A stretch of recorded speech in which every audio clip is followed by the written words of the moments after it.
Jim Jarmusch is joining us here in the studio along with his stars. He's here with Tom Hiddleston and John Hurt. Thank you very much for coming to speak to us. We are also hoping that Tilda Swinton will be joining us. She should be here in a couple of seconds to talk about the film Only Lovers Left Alive. Here's Tilda. Please take a seat. Welcome. Thank you very much for joining us, Tilda. So, Jim Jarmusch, you wanted to recount a love story or a vampire story? It's really a love story. The vampire story is nice because it gives it this overview of time, but it's essentially a love story to me. Une histoire d'amour An eternal love story because they are vampires? Possibly, if they're careful. Tout à fait. Comment vous les voyez justement ces vampires? How do you see these vampires? Are they cultivated elite who live above the masses of merchants? Non, vos vampires. Your vampires, your own vampires. Well, they are they're very sophisticated, but they're still intact with their kind of animal senses. So yes, they're very, very knowledgeable, very wise, very educated, very sophisticated, a little bit snobby as well, as one might if one had this much knowledge.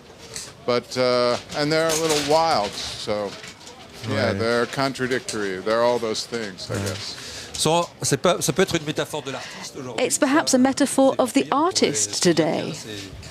Oh, those are your words, not mine. I don't know about that. Maybe for just human beings. Oui, oui, vous êtes des vampires, je suis un être humain. Donc You're vampires, I'm a human being. Tilda, how did you see your character, or Tom and Tilda? Tilda, first of all. Well, we are lovers. We are long lovers, and we are living long lives. And you know, just because you're different from someone doesn't mean you can't love them. They're very, very different, but they are a unit, and it's work having a long love over a long life. And I think we see the work of love and the kind of project of love in their life. Tom? Well, Adam and Eve have been around for a while, and they are very educated and well-read and literate in all things musical and scientific and natural. But more than anything, they are curious creatures who accept each other. And for me, the love story is about acceptance, a mutual acceptance of, as Jim and Tilda said, of contradiction and of their true nature. Alors, ces amoureux ont des amis. These lovers have friends, such as yourself, John Hurt. How do you see these characters in Jim Jarmusch's film? Use the micro. It works. Go ahead. Oh, it's working. That's good. Yes, okay. It's working. Well, I'm here basically because I think Jim utterly believes in Christopher Marlowe. Oui. He believes that he wrote Shakespeare. He believes that he should be alive now. And I am. Christopher Marlowe, c'est ce dramaturge élisabétain. Christopher Marlowe is the Elizabethan writer. Where does your love for Marlowe come from? Well, I think that one of the biggest scandals in literary history that someday may be divulged is that William Shakespeare didn't write anything. And there are a lot of us so-called anti-Stratfordians that don't believe this. They included Orson Welles and Sigmund Freud and Ralph Waldo Emerson and and John Hurt. John Gielgud. And now John Hurt as well. But so there are different theories of who wrote these things. One of them is very possible. It's possible that Christopher Marlowe's death was faked, his murder. But there's a lot of research showing this. But really, this idea of Shakespeare, it's not really important who wrote these beautiful things, but I think it's very interesting that they are assigned to someone that quite possibly was illiterate, William Shakespeare. It's very likely he could not even write. So someday maybe this will be revealed. I don't know. Maybe never. Today. Maybe today. C'est le jour de la révélation sur la vérité. Yes, perhaps today is the day that the truth about Shakespeare is revealed. It's mentioned in history books, of course. John Hurt, you want to add something? It wouldn't be a revelation. This has been going on since the death of Shakespeare. But it has never been treated seriously, and particularly by the British. Because I think it would probably change the whole tourist industry. But so they find it difficult to take it seriously. But the Americans have taken it seriously for a long time now, have they not, Jim? Yeah? Yeah. Some, yes, but that's very interesting. I didn't know John Gielgud was also he was an Oxfordian. Interesting. Pourquoi avoir choisi des villes comme Tanger? Why did you choose the cities of Detroit and Tangiers for your story? Well, I don't want to analyze it too much. I don't know. They're both cities that I have a very deep. I don't know. They draw me to them in different ways. I have a very emotional connection to them both. So they sort of told me they wanted to be in this story rather than me choosing them. I don't really know how to explain it better than that. Qu'est-ce qui vous plaît, vous, dans le cinéma de Jim Jarmusch? And what do you like, Tilda, in Jim Jarmusch's films? Is it the stories? What is it that you like? If anything. I like Jim Jarmusch, for a start. I mean, he always felt like a friend of mine even before I ever met him.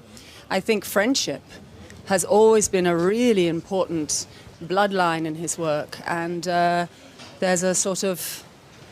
there's something about the nocturnal landscape which is so often there, this thing of humans glinting in the dark that I've always loved. It's always felt very familiar and very sort of a sensibility that I felt is very sort of sympathetic for me. But mainly, I love him. I think he is really, it's such an honor always to work with him, but to be in a love story by Jim, it's at last, Jim made a real love story about love, and it feels to me like he's always made love stories, but finally, I'm so proud to be able to be in it.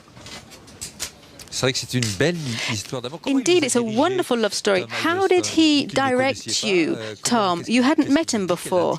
How did he guide you before you played this role? Well, the first time I met Jim, we met for a cup of tea in Soho in Manhattan. And it was a late November afternoon. And he said he didn't want me to read the script just yet, but he described Adam as like Hamlet, as might once have been played by Syd Barrett. And it made me laugh. And Jim says, from that day to this, that's when he knew we were on. But more than anything, what I love about Jim's films, and what I was so thrilled about working with him is there is so much wisdom and joy and curiosity and learning in him, which he's very modest about. And just living alongside his view on the world was humbling for me, because I've seen less and I know less. But and the same with Tilda. These are great cinematic artists for me. So it was a pleasure and an honor from start to finish. And I found Jim's direction very, very refined, and restrained. Raffiné. And strange.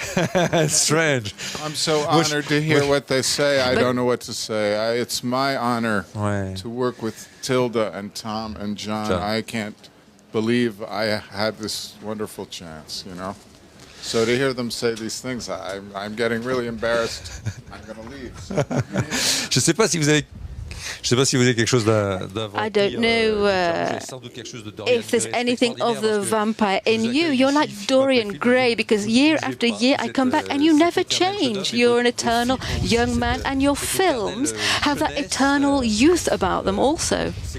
What's your secret? I just wanted to say that I was thinking if we make Jim blush, maybe his hair will go pink. Yeah, I'm a vegetarian vampire, I guess. I suck the blood of plants. I don't know. Ah, c'est peut-être ça le secret. Merci So beaucoup. that's your secret. Thank you very much, Jim, for coming in and for all the humour in the film and all of the different quotes which people will be living on. Thank you, Tilda, Tom.